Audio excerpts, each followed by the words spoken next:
IVF over 40 can feel like the most hopeful and helpless situation to be in all at the same time. You have your doctors pushing you to jump into a cycle ASAP, but at the same time hitting you over the head about your age and the odds of actually conceiving. Let's dive into the culture of IVF over 40 and practical tips to enhance your outcomes. If you're new here, my name is Whitney. I'm a fertility dietitian and coach, and I help busy women like you get out of the Google spiral and get pregnant. As a board-certified food and fertility nerd, I've helped hundreds of women figure out their fertility and grow the family of their dreams. Today, I'm sharing a radical perspective shift that will change how you approach fertility as you age and key factors that will change your IVF outcomes over 40. Let's start by getting this point out of the way. You are not going to run out of eggs.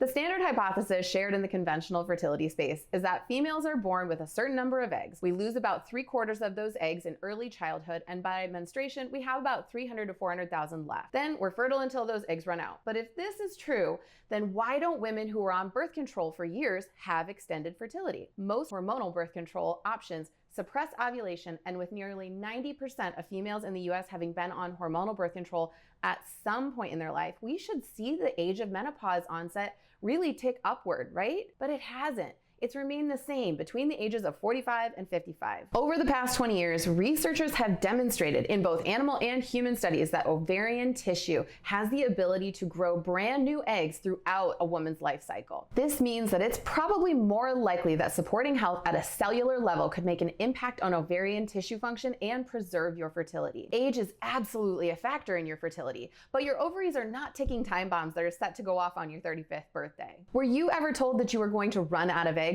Comment below, let's talk about it. Now that we've got that out of the way, let's talk about how you can optimize your chances of IVF success this year. First, we're gonna aim our focus on anti-malarion hormone. Anti-malarion hormone, or AMH, is a glycoprotein hormone produced by developing follicles. When you ovulate, you don't just shoot out an egg all willy-nilly. It's a well-oiled process that begins with the follicle development over the course of 3 months. Out of many follicles, only 1 or 2 of them become dominant and develop into an egg that eventually gets ovulated. Conventional fertility observes AMH as a marker of your egg reserves, but I look at it a little bit differently. Since AMH is a hormone produced by developing follicles, it seems to me that it's more of a marker of your cellular health and number of follicles in development rather than an indicator of your egg reserves, which is a myth we've already dispelled. Research has demonstrated that low AMH levels, no matter what age, correlate with poor IVF outcomes, which makes sense. If your follicle development has a hitch in the giddy up, it's gonna mess with the number and quality of the eggs you retrieve in an IVF cycle. AMH levels do tend to decline with age, which is a huge bummer, but thankfully, they aren't set in stone. Improving overall health and hormone flow has been shown to improve your AMH levels and therefore your chances of success with IVF. Unfortunately, boosting AMH isn't solved with a single sentence. It starts by taking a deeper look at your health, and that starts with testing.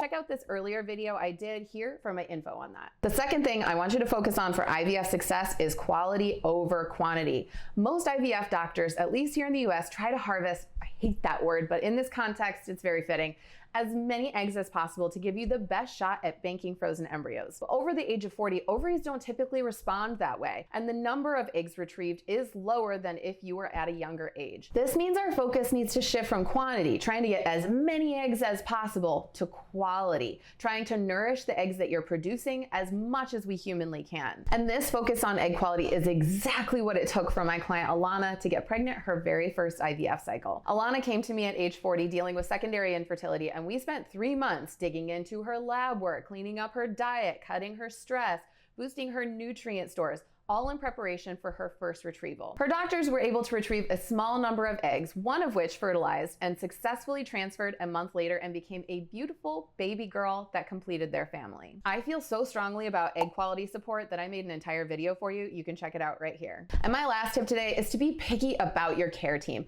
Fertility over 40 is a nuanced dance, and finding a doctor who gets it is crucial. You need a doctor who understands the focus on quality over quantity and is experienced in tailoring treatment. Don't hesitate to ask potential doctors about their experience with patients over 40 and their success rates. Just like your skincare routine, your fertility does get a little bit more complicated as you age, but it's not impossible. If you want to dive deeper than this video, then I invite you to join me inside the Fertility Reset, a 60-minute masterclass where we will uncover why conceiving is so complicated for some. We're going to decode the fertility care puzzle and introduce a radical new approach to target the root of your fertility roadblocks. You can find the links right down below. That's all we have for today, folks. If you are a fellow food and fertility nerd, comment below and hit subscribe, and I will see you in the next one.